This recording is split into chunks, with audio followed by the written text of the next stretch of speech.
Sometimes people ask me, what's the best way to learn a language? The answer is actually very simple. The best way to learn a language is to be a baby. When we're born, we can only communicate one way. But by the time we're 4 years old, we've become masters of the infinite expressive power of language, the power to produce brand new sentences, sentences no one has ever heard before. This is an incredible feat, and it's one that children accomplish every day, and in every corner of the globe. The Kaluli people in Papua New Guinea have a special way of teaching their babies to speak. They don't. Kaluli mothers don't talk directly to their babies until after the baby has learned their first words.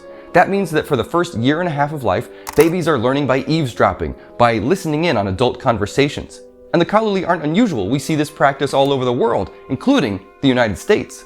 Language isn't something that needs to be taught. We learn it automatically. From the beginning, babies are listening, picking up words, and unraveling the rules of grammar, even without any instruction.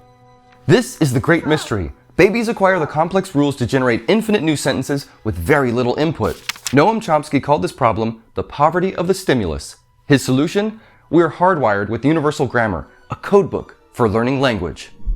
The process begins before you're even born. In the womb, you had your first exposure to language. You could hear your mother's voice. In 2023, researchers recorded the brainwaves of French infants that were only 2 days old. What they found is that the brains of newborn babies are already synced to the rhythm of their native language. After mastering rhythm, we start putting syllables together. We babble. All babies follow these stages no matter what language they're learning. The language doesn't even have to be spoken. Babies learning sign language experiment with hand signs in exactly the same way that hearing babies babble. Babbling lays the groundwork for words. Words lead to sentences. Sentences unlock the full expressive power of language. This is universal grammar in action, from crying to conversation in under 4 years. It's a solution to the problem of learning an infinite system from finite data. But it may not be the only solution. In 2022, OpenAI released the world's most powerful AI chatbot, ChatGPT. It can do all kinds of crazy stuff. It can write fan fiction, code a video game, even pass the bar exam. And it can do all of that because of a mastery of human language. GPT stands for Generative Pre-trained Transformer, and it acquired language in a very different way than humans do. Suppose we represent words with numerical codes. Every list of numbers represents a point in the space of word meanings. Similar words are close together in meaning space. Other words are farther away. Now, these lists of numbers are what AI learns when it learns a language. And it learns them by finding patterns in text. Which words go together? What words coming next? And AI can pay attention to which words are most important in context. The end result is an engine that can generate an endless number of new sentences, just like we can. And it does it without any universal grammar. The key difference between GPT and you is scale.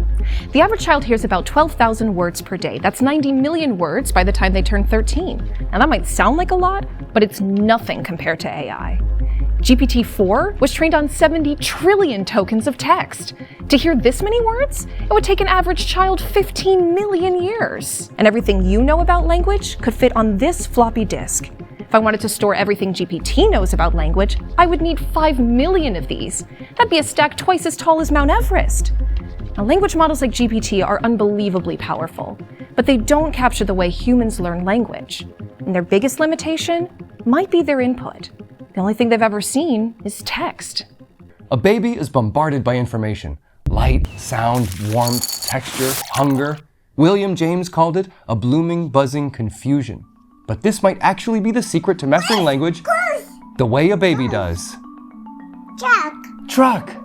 A study in 2024 used video recorded from the point of view of a baby to train 2 artificial neural networks, one that analyzed images and one that analyzed spoken words. With only 60 hours of video, the AI was able to learn words for objects like crib, car, and ball. And the way the model represented the word meanings looked an awful lot like the way the human brain does. Training an AI like a real human baby might give us a path forward. In the future, better, smaller models might be able to learn language the way we do. So where does this leave universal grammar? Well, if we really have a genetic gift for language, we should see it emerge even when children aren't exposed to any language at all. That's exactly what happened 40 years ago in Nicaragua. Deaf children who had never heard a single word of any language came together for the first time and created a language for themselves. And Nicaraguan Sign Language is a full language. It has the infinite expressive power all languages share. That's the secret. We learn a lot from experience, but the codebook for building language was always with us. And that's a power that nothing else on Earth can match. Yet.